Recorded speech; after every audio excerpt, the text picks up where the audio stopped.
Hey guys, Sprout here, welcome back to the channel. In today's first soldier video, I'm going to be running down the best melee classes to use from worst to best. Obviously, there is 5 different styles, each with their own unique weapon and attack animation.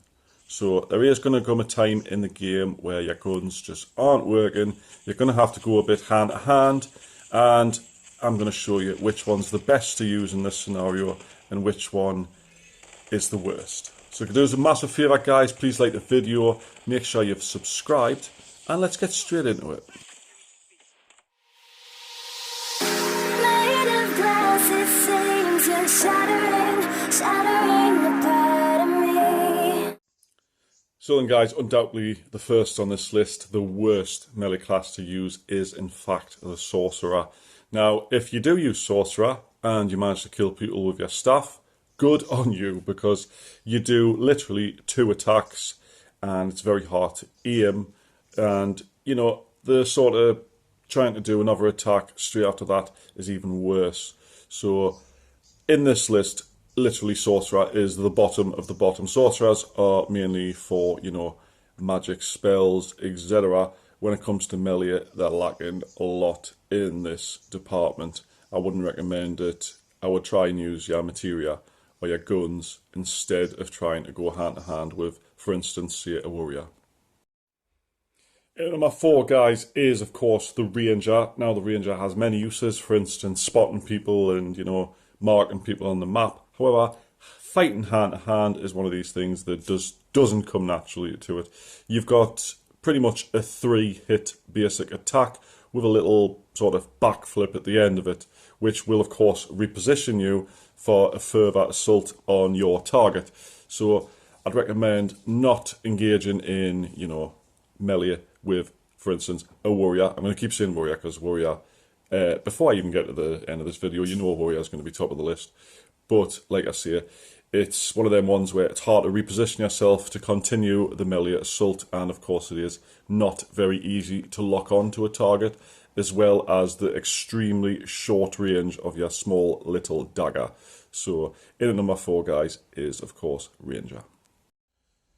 I'll be honest guys, putting Ninja at number 3, I was very shocked at the melee capabilities of the Ninja. I was expecting a lot more. I was expecting it to go toe-to-toe with a warrior, in that aspect. Now, you do have reduced, movement, sounds, you can turn invisible and stuff, get the jump on people, but I feel like the 3-attack sort of animation for the Ninja's melee attack is severely lacking in that department.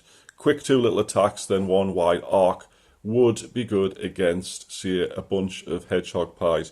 However, against a player, you find yourself sort of missing a lot of shots unless they're literally standing still. If someone else is doing the same thing to you, running around circles, stuff like that, you might hit them with the arc, but actually targeting and hitting them with the first initial 2 attacks is going to be very difficult. I think Ninja's playstyle more suits to sort of ambushing people with sniper rifles or shotguns a little bit up close, especially with a double jump feature.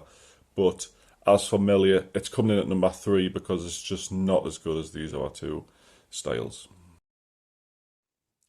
In at number 2, guys, of course, if you haven't guessed by now, will be the Monk, which has a between 7 and 10 repetitive attack animation. I couldn't tell you exactly how many because I try to count it and it just baffles us. So if you could tell us the exact number of attacks, please let us know in the comments below. However, the Monk's basic attack does heal you for 20% of the damage per hit. So if you're in a bit of a pickle, you're running out of ammo, the guy's absolutely laying into you with whatever, and you need some healing desperately, you haven't got time to use your potion, the Monk's attack does in fact heal you, and it's a lifesaver at times.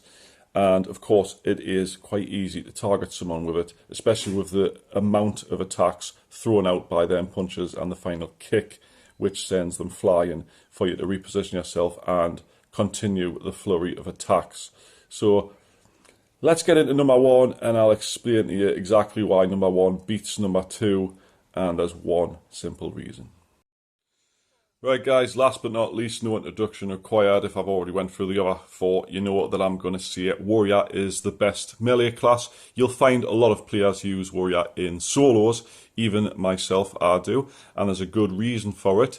The fact that the 3 attack, basic attack, I know it's only got 3 attacks, however, it's got the lock-on feature. You'll see the little indicator appear on someone, and as you click the sword button, you've got a charge, a shielded charge that charges at the player. Invaluable when pushing someone who is shooting at you. You've also got the charge to dodge out the way and stuff like that.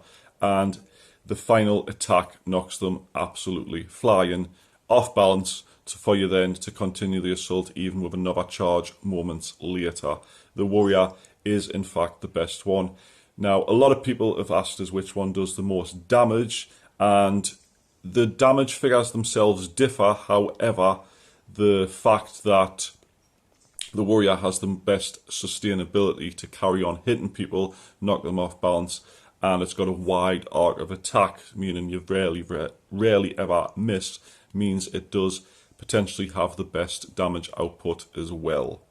So, guys, if you've enjoyed this video, please hit that like button. Make sure you've subscribed for many more tip videos, guide videos, and of course gameplay and live streams. And I will see you in the next one. Thanks for watching. Bye for now.